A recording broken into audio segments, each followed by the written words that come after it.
Hello my dear friends, मैं doctor संतोष हांडे आपका अपने इस चैनल में बहुत बहुत स्वागत करती हूँ। आज हम बात करने जा रहे हैं एक बहुत ही इम्पॉर्टेंट हेल्थ इश्यू के बारे में और वो है टॉन्सिलाइटिस।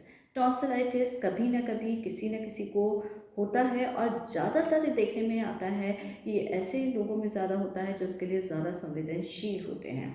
तो इसी के बारे में बात करते हैं और बात करते हैं इसके ट्रीटमेंट के बारे में, होम्योपैथिक या बायोकेमिक ट्रीटमेंट के बारे में, कि इसको हम किस प्रकार से इफ़ेक्टिव तरीके से बिना साइड इफ़ेक्ट्स के ठीक कर सकते हैं। तो चलिए बात करते हैं इस विषय पर। यदि आप इस चैनल में नए हैं तो इसे सब्सक्राइब कर लीजिए और शुरू से आखिरी तक इस वीडियो को ज़रूर से देखिए, क्योंकि इसमें मैं एक बहुत इंपॉर्टेंट इन्फॉर्मेशन आपके साथ शेयर करने जा रही हूँ। टॉन्सिलाइटिस बेसिकली टिश्यूज़ होते हैं जो हमारे थ्रोट के दोनों तरफ पाए जाते हैं और ये ओवल शेप के होते हैं। और इनका जब इन्फेक्शन हो जाता है, ये वायरल इन्फेक्शन, ज़्यादातर वायरल इन्फेक्शन की वजह से होते हैं और समटाइम्स ये बैक्टीरियल इन्फेक्शन की वजह से भी होते हैं। तो जब इनका इन्फेक्शन हो जाता है तो ये इनमें सूजन आ जाती है, पेन बहुत ज़्यादा करते हैं और कभी इनका साइज़ जो होता है वो इतना ज़्यादा बढ़ जाता है कि ये सांस लेने में भी दिक्कत करते हैं।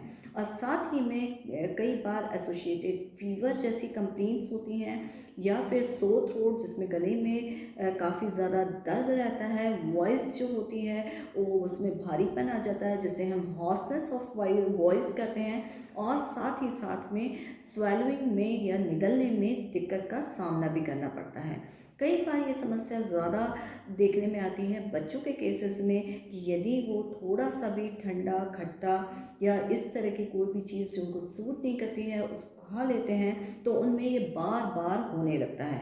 और जब ये बार बार होने लगता है तो कई बार उनको रिपीटेडली एंटीबायोटिक्स का ट्रीटमेंट दिया जाता है, और साथ ही में फिर इसका कॉम्प्लिकेशन एक बार ये भी आता है कि हायर से हायर डोज देने के बाद में भी ज़्यादा रिकवर नहीं कर पाता है। तो चलिए हम बात करते हैं कि इसके लिए क्या हम ट्रीटमेंट अवेलेबल करा सकते हैं।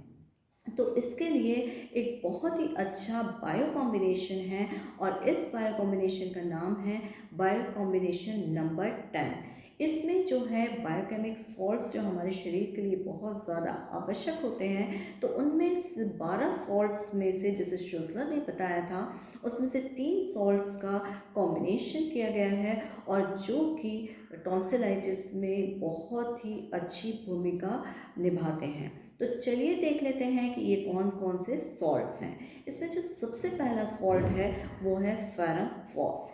फेरम फॉस इन्फ्लेमेशन के लिए दिया जाता है, इन्फेक्शन की वजह से होने वाले कई ट्रबल्स में दिया जाता है, जिनमें से टॉन्सिलाइटिस भी एक है।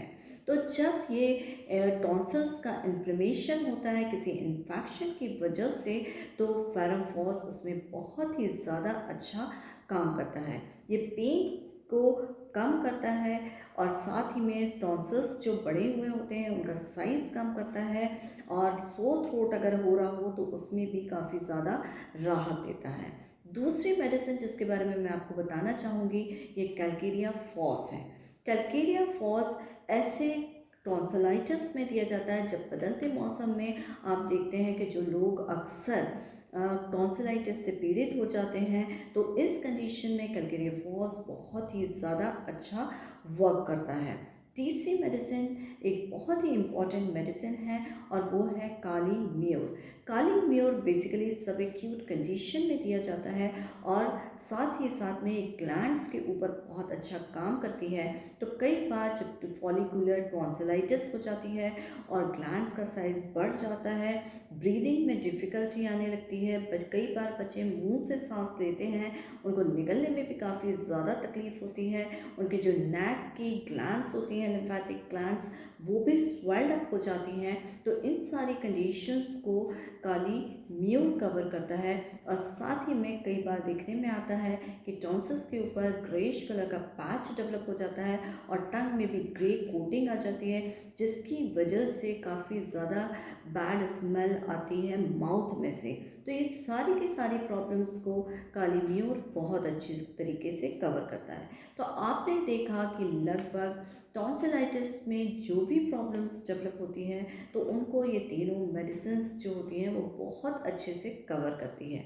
कई बार मेरे पास पेशेंट्स आते हैं और इनको ये बीसी नंबर 10 मैं एडवाइस करती हूँ, और साथ ही में जिन घरों में जिन लोगों को ये टॉन्सिलाइटिस बार बार हो जाता है तो उनको मैं एडवाइस करती हूँ कि ये अपने घरों में भी ज़रूर से रखें, क्योंकि जब ये इनिशियल लेवल पे होता है, आपको पहले दिन अगर ऐसा लगता है कि गले में दिक्कत आ रही है और पेन ज़्यादा हो रहा है, टॉन्सिल्स आप आईने में देख लेते हैं मुंह खोल के तो आपको बड़े हुए नज़र आते हैं, रेड नज़र आते हैं, इन्फ्लेम नज़र आते हैं, तो अगर बहुत इनिशियल स्टेज में ले लेते हैं तो ये वहीं पर ठीक हो जाते हैं। और जिनको बार बार होते हैं तो उनके लिए तो ये ज़रूर से रख लेना चाहिए। तो इस प्रकार से बीसी नंबर 10 बहुत इफ़ेक्टिव तरीके से टॉन्सिल्स को कवर करती है। ये जब एक्यूट कंडीशन होती है तो उसमें आप बिल्कुल दे सकते हैं। क्रॉनिक टॉन्सिलाइटिस की कंडीशन में भी इन पेन्स को कम करने के लिए दे सकते हैं, लेकिन अगर फिर भी बार बार आ रहा है तो आप किसी अच्छे होम्योपैथ से ज़रूर से कंसल्ट कर लीजिए। तो ये थी जानकारी बायो कॉम्बिनेशन नंबर 10 के बारे में। यदि आप इसको ऑनलाइन परचेज़ करना चाहते हैं तो इसका लिंक मैंने अपने डिस्क्रिप्शन बॉक्स में दे दिया है, और ऑफलाइन ये आपको किसी भी होम्योपैथिक मेडिकल स्टोर पर मिल जाएगी। तो ये जानकारी आपको कैसी लगी ये आप ज़रूर से बताइए। अगर अच्छी लगी है तो प्लीज़ इसे लाइक करिए, शेयर करिए और मेरे चैनल को सब्सक्राइब करिए। कमेंट बॉक्स में जाके ज़रूर से बताइए कि इसके साथ आपका एक्सपीरियंस कैसा रहा। ये जानकारी इसीलिए मैं आपके साथ शेयर करती हूँ क्योंकि होम्योपैथिक मेडिसिन्स बहुत सेफ़ हैं, इफ़ेक्टिव हैं, सस्ती पड़ती हैं और साथ ही में बहुत नेचुरल तरीके से काम करती हैं। तो stay healthy with homeopathy. Thank you.